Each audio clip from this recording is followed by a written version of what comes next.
when my CEO mother gave us a family performance review. My mother, Diane, didn't do bedtime stories. She did quarterly reviews.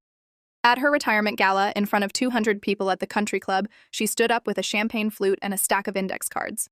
She said, "Tonight, I'm auditing my greatest investment, my children." The room went silent. Diane looked at my brother, Julian, and said, "Number 3, my biggest liability." She pulled out a printed spreadsheet of his student loans for art school. $30,000 for a degree in self-expression, and you're still waiting tables in Brooklyn. Julian, your ROI is 0. Julian's face went pale, but Diane didn't stop. She turned to my sister, Brooke, a high-end corporate lawyer. "Number 2, Brooke, you have the salary, but you don't have the guts. I heard you turned down that partner track because of burnout?"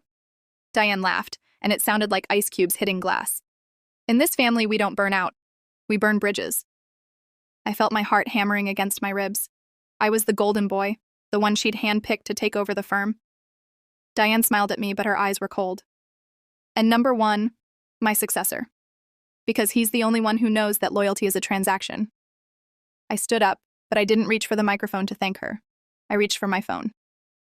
"Actually, Mom," I said, my voice steady, "we've been doing some auditing of our own." I looked at Julian and Brooke. They stood up with me. "We're here to give you your final performance review as a mother," I told her. "Number 3, Brooke snapped, "was the time you missed my graduation because you were closing a deal in Dubai and told me to mail you the photo.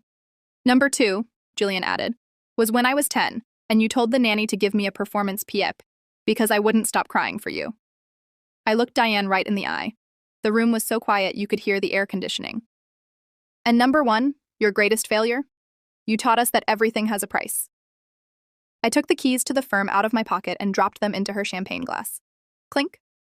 "Consider this our resignation," I said. "Enjoy your retirement, Diane. Hope the board of directors keeps you warm at night."